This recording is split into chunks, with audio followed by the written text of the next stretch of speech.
jelata yang terlalu lama menderita. Masalah bagaimana jalan keluar dari persoalan-persoalan yang sekarang mendesak untuk kita bicarakan. Dua itu sudah disebut, pertama mengenai struktur, dan yang ketiga yang paling penting itu kultur. Nah, saya tambahkan satu, sebenarnya ini kalau dari orang para ahli hukum, yang pertama yang disebut dengan substansi atau legal substance. Kenapa negara hukum yang kita dambakan itu tidak tegak-tegak hukumnya? Pertama ada persoalan aturan. Tapi tadi kita sudah mendengar bahwa negara kita ini paling jago buat aturan-aturan. Bahkan yang tidak perlu pun diatur. Sehingga kompleksitas aturan-aturan itu bukan hanya mengatur, tetapi juga banyak sekali yang berbenturan antara satu dengan yang lain. Tidak ada harmonisasi baik yang sederajat maupun yang lebih tinggi. Saya ambil contohnya satu, ya.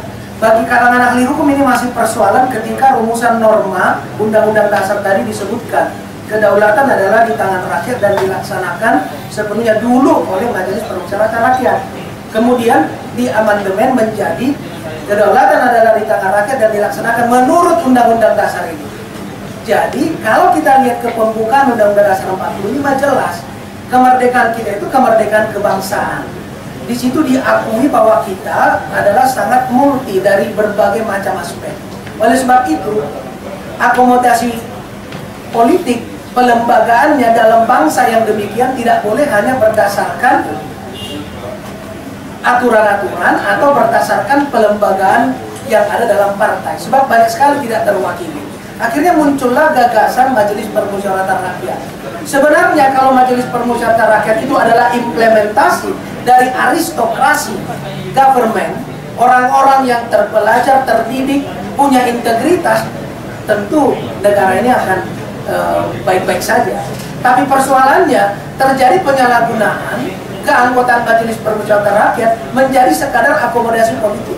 Di situ bencananya. Tapi kita koreksi itu dengan menambahkan dan mereduksi pengakuan sosiologis yang ada dalam pembukaan Dasar 45 menjadi sekedar konfirmasi legal dengan menyatakan diatur menurut Undang-Undang Dasar. Padahal inti persoalan siapa yang mengatur merubah Undang-Undang Dasar adalah juga partai politik atau yang ada di dalam keanggotaan Majelis Permusyawaratan Rakyat. Itu contoh bahwa dari sudut aturan kita yang banyak itu juga tidak menyentuh substansi yang dibutuhkan dari sebuah negara yang kita sebut dengan demokrasi ini. Oleh sebab itu, langkah pertama perlu ada tidak hanya sekedar merubah paradigma, tapi kita harus melakukan rekonstruksi sistem ketatanegaraan kita yang akomodatif untuk memperjuangkan bangun sistem demokrasi kita yang lebih sosiologis, yang lebih kerakyatan, sesuai dengan kontrak etis Sumpah Pemuda yang 3 poin tadi.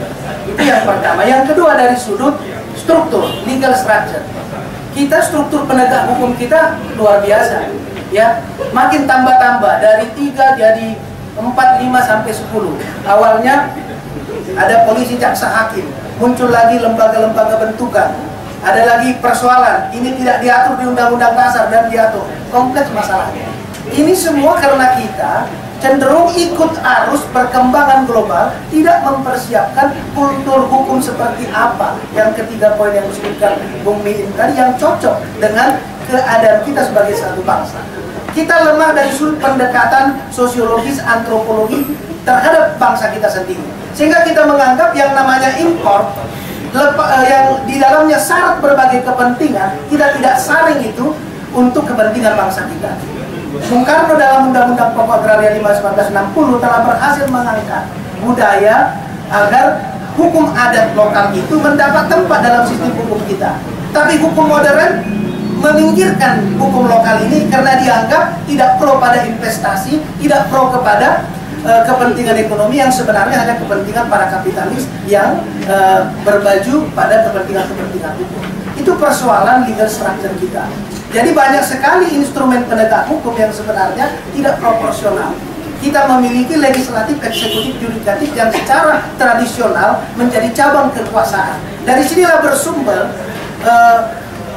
semua cabang-cabang kekuasaan lain yang saling mengawasi. Presiden saja diawasi oleh legislatif, yudikatif. Tetapi kita baru berhasil mengatur secara formal bagaimana kekuasaan presiden diawasi. Tetapi cabang kekuasaan lain, yudikatif dan turunannya, termasuk Mahkamah Konstitusi, kita tidak memiliki instrumen melakukan pengawasan. Padahal di situ juga rawan terhadap kepentingan-kepentingan yang tidak demokratis. Sehingga dari sudut struktur ini juga kita menghadapi persoalan besar yang tentunya memang itu harus dicari jalan keluar. Dan ketiga tadi, ini yang paling parah. Dari sudut legal culture kita, budaya hukum kita. Ini lebih parah lagi, selain budaya hukum para elit, juga budaya hukum masyarakat. Saya sebut budaya hukum persempit kepada sikap masyarakat tentang hukum. Kita sekarang ramai kan perang pencitraan lewat media, bisa positif, bisa negatif. Kalau mau menghancurkan seseorang, citrakan dia negatif, lakukan politik bullying, apa istilahnya itu, sehingga orang itu dikeroyok rame-rame, hancur reputasinya. Jadi media juga punya peranan penting untuk mengakhiri cara-cara yang seperti ini. Kita harus responsif terhadap apa yang baik, sehingga yang kita beritakan untuk konsumsi membentuk sikap dan kultur masyarakat bermartabat itu adalah hal yang benar. Kalau kita mencintai demokrasi dan kesatuan Republik Indonesia dengan segala aspeknya. Dan saya yakin para awak media itu paling banyak itu para pemuda, para orang-orang yang berada seangkatan atau di bawah kita yang ada di sini untuk melihat ini. Jangan sampai karena kita sekarang era media ini menjadi salah satu alat untuk membuat stigma menghancurkan. Tentu tidak ada lagi kekerasan politik seperti yang kita alami berbagai rejim pemerintahan sebelumnya. Tidak ada lagi yang namanya diam-diam diambil, tidak ada lagi. Tetapi dalam zaman modern ini bahaya adalah kalau terjadinya stigma lewat pemberitaan-pemberitaan yang tidak proporsional. Menurut saya, peranan pemuda yang banyak bekerja di sektor ini membentuk kultur masyarakat itu, kita harus menyajikan kepada masyarakat informasi yang membangun, informasi yang produktif dan konstruksi bagi kecintaan kita pada negara. Itu contoh-contoh konkret yang bisa dilakukan pemuda, supaya kita adalah bagian dari solusi, bukan bagian dari persoalan. Nah, yang berikut, ketiga komponen ini tidak bekerja sendiri. Ya, kita dalam contoh-contoh hukum lokal memiliki cara, sebenarnya ada lembaga. Ya, kita mengenal apa yang disebut dengan sindrom arakan bugil itu ya, terhadap sebuah peristiwa perselingkuhan apabila diketahui maka hukumannya diarak bugil keliling desa, itu ada. Tetapi bagaimana itu tidak hanya berada di wilayah domestik. Bagaimana kita menggeser itu menjadi isu kepentingan bangsa dan negara, sehingga pelaku-pelaku yang anti daripada demokrasi ini menjadi tidak melanjutkan atau ada efek jerahnya. Ya, kita tidak bisa berharap terlalu banyak kepada hukum, karena hukum itu juga mengandung kelemahan karena dia tidak bisa bekerja sendiri. Dia digerakkan oleh kekuasaan. Karena itu kalau dari sudut teori mutakhir dari hukum, yang penting katanya satu, kekuasaan. Capailah dan kejarlah kekuasaan itu, dengan kekuasaan Anda robalah negara sebagaimana yang Anda mau, sehingga sistem demokrasi bisa sehat.